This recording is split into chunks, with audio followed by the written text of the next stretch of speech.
Hola, buenos días. Les habla José Manuel López de Jesús desde Tenerife, España. En primer lugar, quiero agradecer a los doctores Luis Manuel Cuevas y Alfredo Angulo, coordinadores del Simposio Internacional Historia Cultural de la Guerra, por extenderme la invitación a este necesario encuentro académico e intelectual que busca, entre otras cosas, otorgar respuestas, ofrecer horizontes de comprensión en torno al tema de la guerra. En este sentido, mi participación, y bueno, agradezco también a los compañeros de panel, mi participación está centrada en la tendencia del thrash metal como discurso, algunas canciones del thrash metal, como discursos en contra de la guerra. ¿Sí? Y bueno, un poco el orden de mi exposición es el siguiente. Voy a leer el resumen e inmediatamente pasaré a leer los apartados de la ponencia en cuestión y al final, bueno, voy a dar una valoración y un cierre, digamos, una conclusión parcial que busca un poco abrir horizontes y caminos también para nuevos investigadores en esta área. Así que bueno, muchas gracias. Comienzo. El thrash metal y la construcción de discursos en contra de la guerra.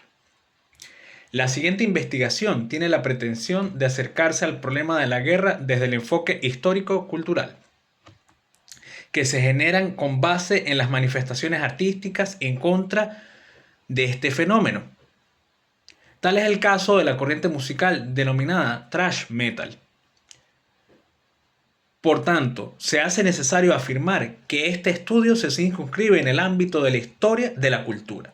En materia musical, en especial el thrash metal. Se expone en este respecto el contenido de dos canciones.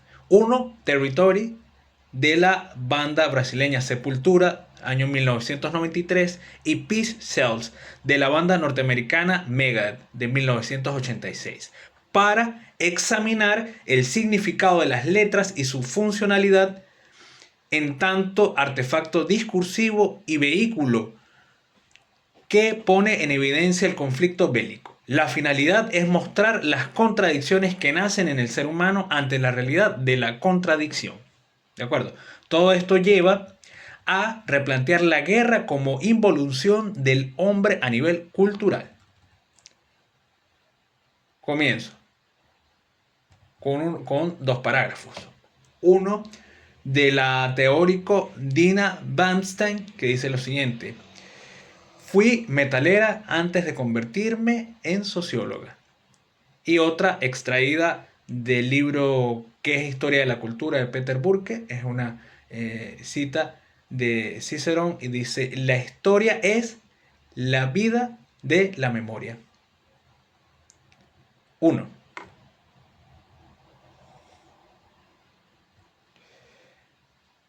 El thrash metal y la construcción de discursos en contra de la guerra. Por lo general, el análisis histórico de los conflictos armados se ha supeditado al estudio de las operaciones militares, los acuerdos políticos y las estadísticas de mortandad. En contraste a ello, la presente contribución plantea una aproximación alternativa, que es examinar el hecho bélico desde un enfoque histórico-cultural, priorizando aquellas expresiones artísticas que surgen como una respuesta estética y discursiva de resistencia ante la guerra. Esta ponencia se integra al campo epistémico de la historia de la cultura. Nos proponemos analizar cómo el arte, en este caso la música digamos popular, conocida como las popular music, y de manera muy específica esta corriente denominada thrash metal, funciona como un espejo crítico de su época histórica, o en términos de Hegel, de su espíritu del tiempo, Zeitgeist. ¿Sí? Para ello, examinamos las letras y la funcionalidad de las dos piezas mencionadas.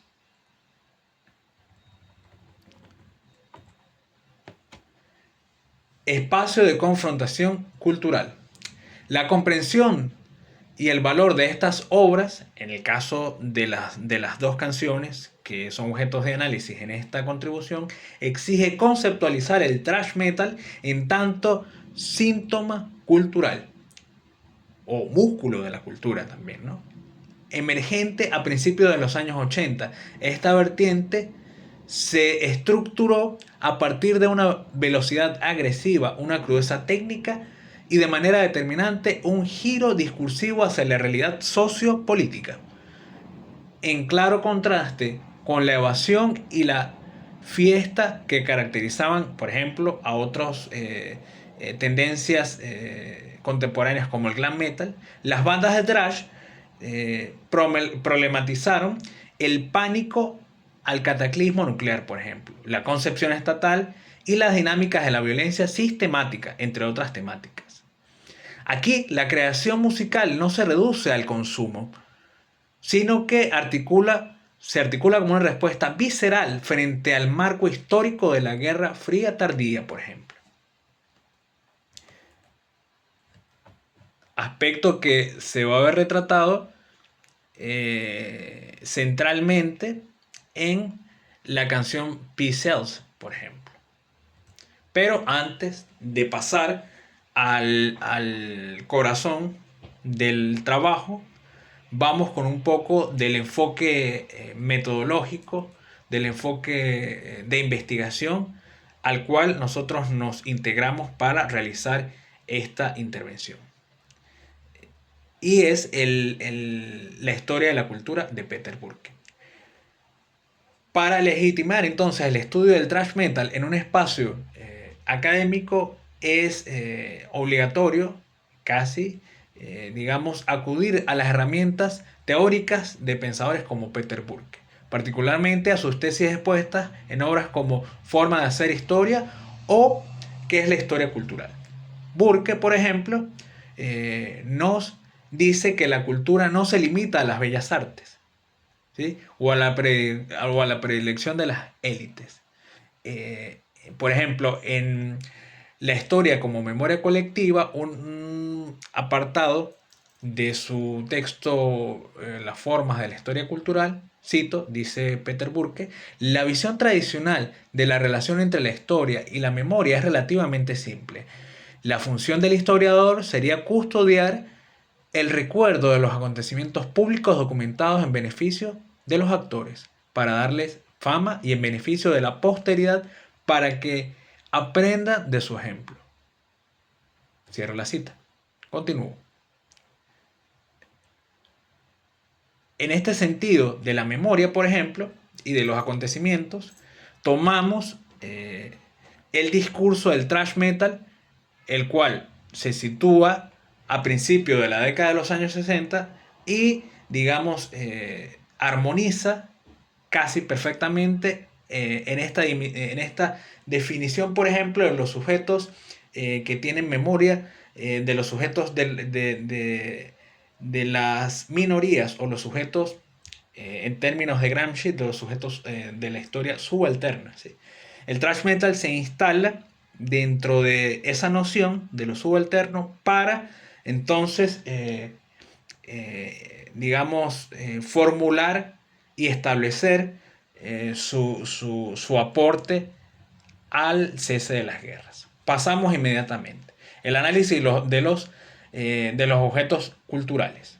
En el caso de Megadeth, 1986, por ejemplo, el ambiente de este tema está situado en el corazón del gobierno de Ronald Reagan y su denominada histeria nuclear. Peace Sells, por ejemplo, si vemos el estribillo, Peace Sells, que traduce La paz se vende, es una cátedra de ironía discursiva escrita por Dave Mustaine. La canción pone en evidencia las contradicciones de una sociedad que pregona la paz, mientras financia la maquinaria de guerra. ¿Sí?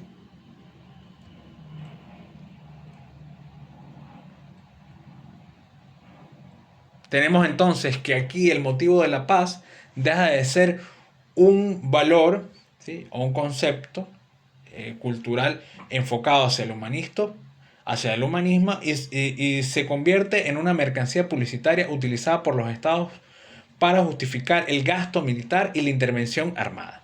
¿Sí? La letra desarma el discurso oficial que tilda de antisociales o anarquistas a quienes cuestionan el reclutamiento y la lógica bélica.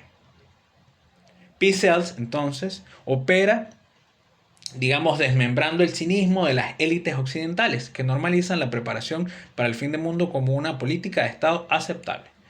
Pasamos al caso de Territory Sepultura del 1993. Si ponemos el foco en este tema, no exactamente explora ni describe una guerra específica, sino que representa la lógica cultural que produce guerras. La obsesión con el territorio, la frontera, la identidad colectiva y la exclusión del otro son algunos de los tópicos que trabaja esta canción de la banda trashera brasileña. ¿Sí? ¿Qué es lo que implica esto? ¿Qué problemáticas implica desde la historia cultural de la guerra? Por ejemplo, ¿cómo legitimamos la violencia? ¿No? Wait for territory, dice el territorio. ¿No? ¿Cómo se representan los enemigos? ¿Cómo se narran las causas del conflicto? ¿Mm? Entonces tenemos digamos, un motivo central, ¿sí?, que es el territorio como edificación semiótica o simbólica. En este tema, el territorio no es solo un espacio físico, es un símbolo de identidad cultural. En términos de Burke, se subraya que la cultura crea marcos de interpretación y de comprensión. Aquí el territorio es un marco que se puede caracterizar a través de tres elementos, ¿no? Define quién pertenece y quién queda fuera, se convierte en un fetiche colectivo y justifica la violencia como defensa de la identidad. Si vemos un poco la repetición el estribillo territory, funciona como, digamos, una sinonimia desde el punto de vista de los estudios literarios, ¿sí?, que funciona incluso como una suerte, sí, de rosario que se puede convertir desde el punto de vista psicológico como una obsesión, ¿sí?, cultural por la posesión. ¿Sí? Entonces hay una representación de la guerra y de la violencia. ¿Sí? Podemos escuchar, así como ver un poco estas imágenes. Entonces, bueno, el tema de la guerra, el tema de la religión, la identidad del conflicto, también se puede un poco palpar acá. Y el tema de las fronteras y la exclusión. Recordemos que Sepultura es un grupo brasileño que canta en inglés y bueno, de por sí tuvieron que adecuar su trabajo lírico para ser aceptados dentro de la cultura anglosajona también, ¿no? Entonces, un poco, ¿qué queremos significar? La canción como un artefacto cultural o como un documento que sirve para interpretar y comprender desde el punto de vista del discurso narrativo, una denuncia, ¿sí?, un espejo de lo social. Por ejemplo, deconstruye la idea de que el pólemos, diría Heráclito, la guerra es inevitable, hace un fuerte señalamiento a la manipulación identitaria y también, digamos, que critica lo arbitrario de los límites fronterizos, por ejemplo. ¿De acuerdo? Bueno, entonces, ¿cuál es la contribución un poco de este artefacto? Representa, construye, critica y moldea la percepción social del conflicto, en el caso de territorio. En el caso de P-Cells, como objeto cultural de estos conflictos, pregona la paz como edificación cultural, la cual es maleable o voluble, manipulada, la representación del enemigo interno, donde el Estado y los medios construyen el enemigo, Y la juventud, en este caso metalera, es representada como amenaza al orden. Un poco viendo el marco de esta letra, ¿sí? Bien, por motivos de tiempo voy inmediatamente al cierre, ¿sí? Entonces, a modo de cierre tentativo, queremos subrayar la importancia de la historia cultural planteada por Peter Burke o desde el del enfoque burkeano. ¿Para qué? Para poder otorgar herramientas que permiten comprender, interpretar, problematizar y ofrecer una mirada otra a la heterogeneidad que implica la historia de la cultura, en donde tenemos que, digamos, observar críticamente, ¿sí? Con ojos bastante acuciosos, los problemas que padece la cultura, en este caso la guerra, pero vista siempre con el ojo de la historia, del historiador cultural que se interesa por sensibilidades, ¿sí? Por historias de vida y por siempre darle la voz a los sujetos subalternos. En este caso, entonces, el thrash metal y en general la música sirve como un vehículo de lo social, de lo cultural, para representar, digamos, los imaginarios y las colectividades, para generar también una conciencia sensible de los problemas que padece el ser humano. Muchas gracias.